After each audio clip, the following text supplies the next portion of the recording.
Ada hukum-hukum alam yang mengatur dunia tempat kita hidup. Seperti matahari terbenam, bulan muncul, dan bintang bersinar di langit. Bumi dan planet terus berputar.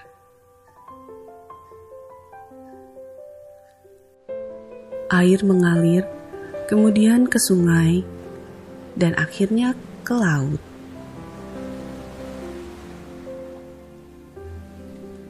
Saat musim dingin berlalu, musim semi tiba dan bunga-bunga bermekaran. Seperti kita melihat hukum alam ini di dunia, ada juga hukum rohani antara Allah pencipta langit dan bumi dan manusia. Tuhan Allah mengasihi saudara dan mempunyai suatu rencana yang indah bagi hidup saudara.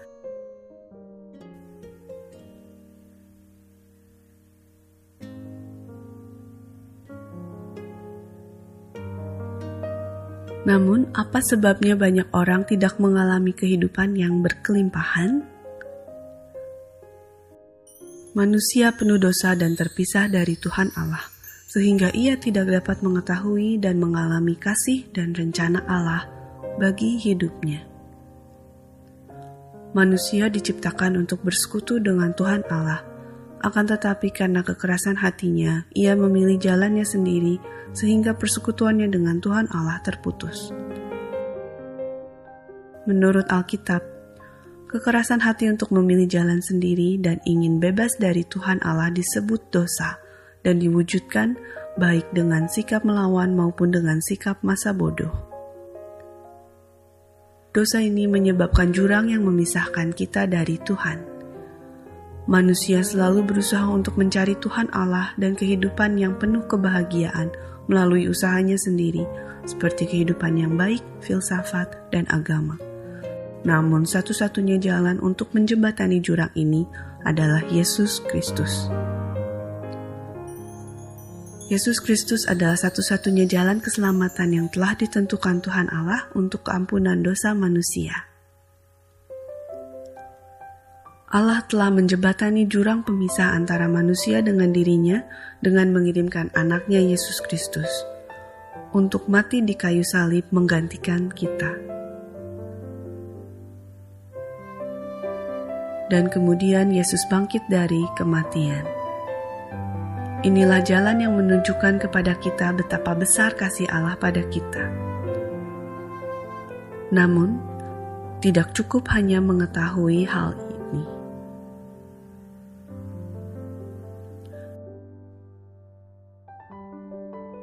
Kita harus menerima Yesus Kristus menjadi juru selamat dan Tuhan kita dengan mengundangnya secara pribadi.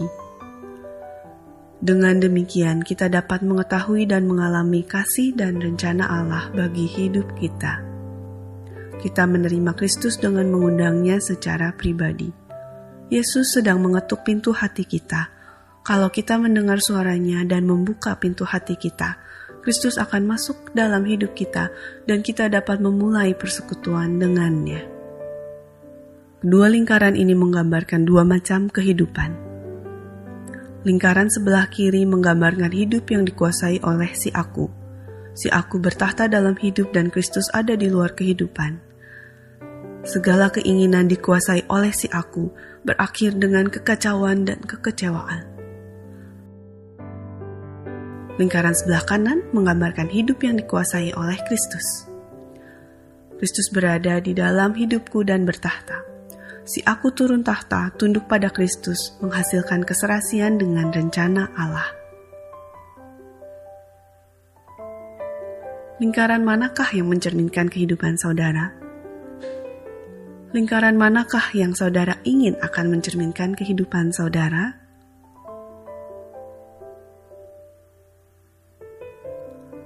Saudara dapat menerima Kristus sekarang juga dengan doa berdasarkan iman. Doa adalah percakapan dengan Tuhan. Tuhan mengetahui isi hati saudara dan tidak bergantung pada kata-kata saudara.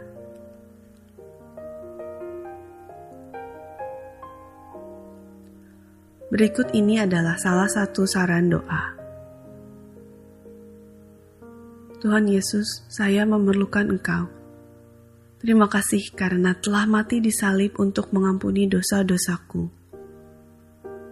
Saya membuka pintu hatiku dan menerima Engkau sebagai Juru Selamat dan Tuhanku. Terima kasih karena mengampuni dosa-dosaku dan memberiku hidup kekal. Kuasailah tahta hatiku. Bentuklah saya menjadi seorang pribadi yang sesuai dengan kehendak-Mu.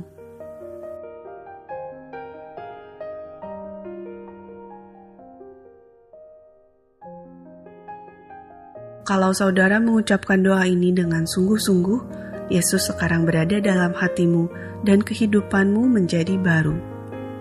Dosa-dosa saudara telah diampuni, saudara memiliki hidup kekal dan menjadi anak Tuhan.